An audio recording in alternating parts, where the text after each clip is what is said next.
Hello everyone, welcome to my channel. I hope you all are great. दोस्तों, आज हम लोग डिस्कस करेंगे 1833 का चार्टर एक्ट। इससे पहले दोस्तों हम लोग 1813 का चार्टर एक्ट डिस्कस कर चुके हैं। हम बता चुके हैं जो 1800 जो ये चार्टर एक्ट होता था दोस्तों, ये यहाँ पर कंपनियों की, यहाँ पर जो भारत में कंपनियाँ आती थी उनकी नीतियों को निर्धारण करता था।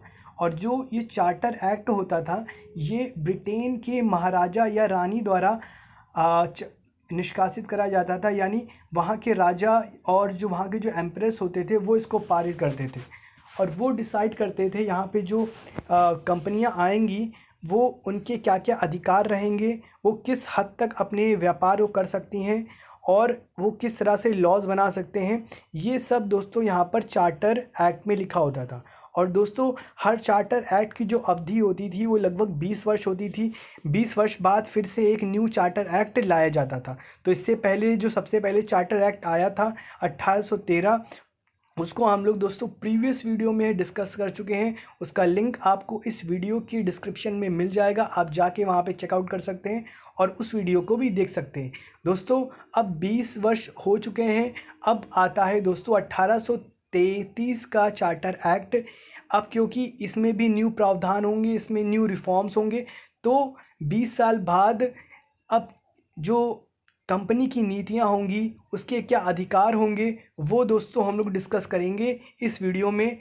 और ओवरऑल हम इस वीडियो में 1833 के चार्टर एक्ट को डिस्कस करेंगे। ओके, तो 1813 ईस्वी के चार्टर एक्ट की अवधि 20 वर्ष के लिए थी, इसलिए अब नवीनीकरण का प्रश्न था। यानी 20 वर्ष हो चुके हैं, जो अधिकार जो नीतियां 20 वर्ष पहले थीं, अब समय बदल चुका है और तकनीक बदल चुकी है, तो न्यू तकनीकी का न्यू अधिकार चाहिए, न्यू रिफॉर्म चाहिए, तो बहुत ज़रूरी है।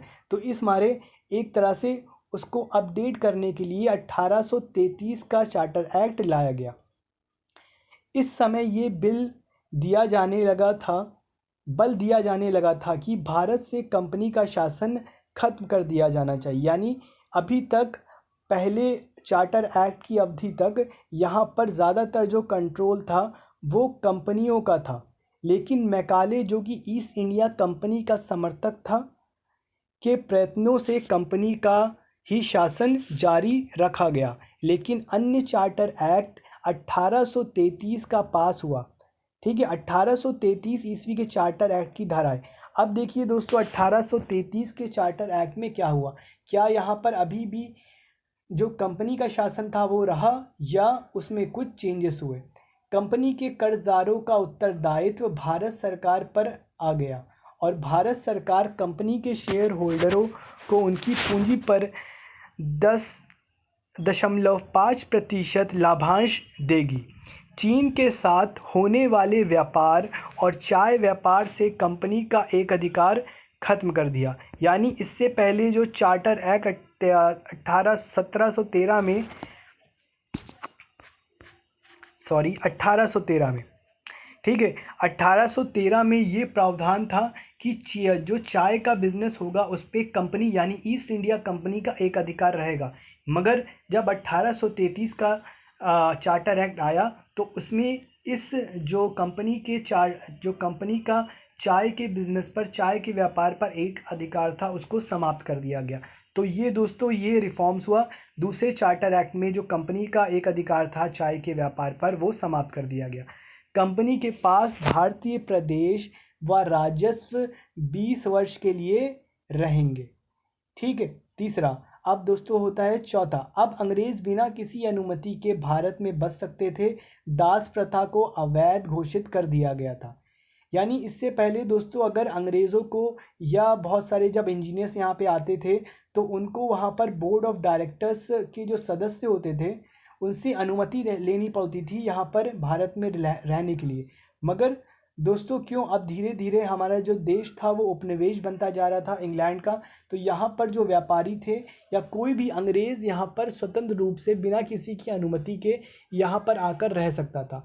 और इसके तहत जो दास प्रथा थी, जो स्लेवरी सिस्टम था, यानी गुलाम बना लेना ब्लैक्स को, उसको इस एक्ट के द्वारा, इस चार्टर एक्ट के द्वारा इस पे प्रतिबंध लगा दिया गया, इसको निषेध कर दिया गया। बंगाल का गवर्नर जनरल भारत का गवर्नर जनरल हो गया। अब एक दोस्तों क्या हो गया, जो बंगाल गवर्नर जनरल होता है, क्योंकि हर राज्य के एक गवर्नर जनरल होते थे, तो उसमें जो सुप्रीम गवर्नर जनरल होता था दोस्तों, वो होगा जो बंगाल का गवर्नर जनरल होगा।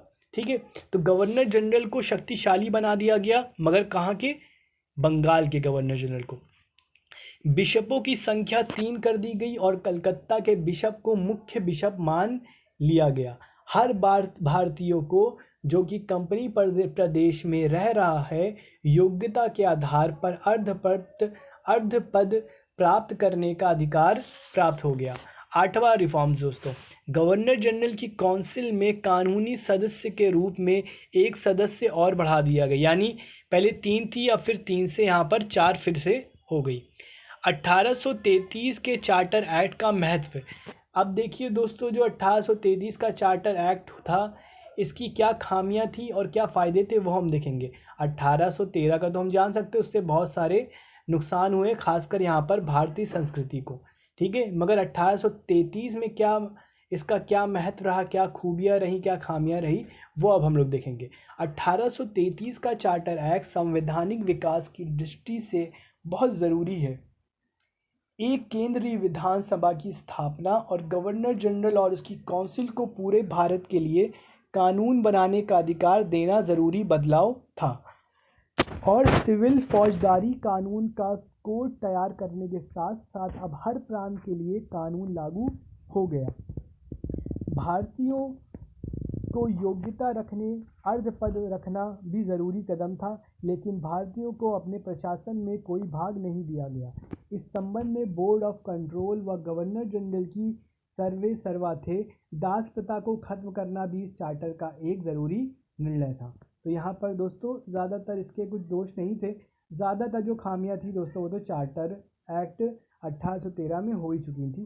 तो इसमें वो क्या करते, इस समय तक जो कंपनी का प्रभाव था वो एक तरह से बहुत ज़्यादा हो गया था, और जो हमारे भारत की स्थिति थी वो काफ़ी ज़्यादा बहुत ज़्यादा दयनीय हो गई थी। खासकर यहाँ के जो मूल निवासी भारतीय थे, क्योंकि यहाँ पर जो ब्रिटिश ईस्ट इंडिया कंपनी थी, यहाँ के जो रिसोर्सेज थे वो उनको चूस रही थी। ठीक है, तो दोस्तों ये था आपका चार्टर एक्ट 1833 पूरा दोस्तों मैंने ये कवर करा है। आशा करता हूँ आपको ये वीडियो अच्छी लगी होगी।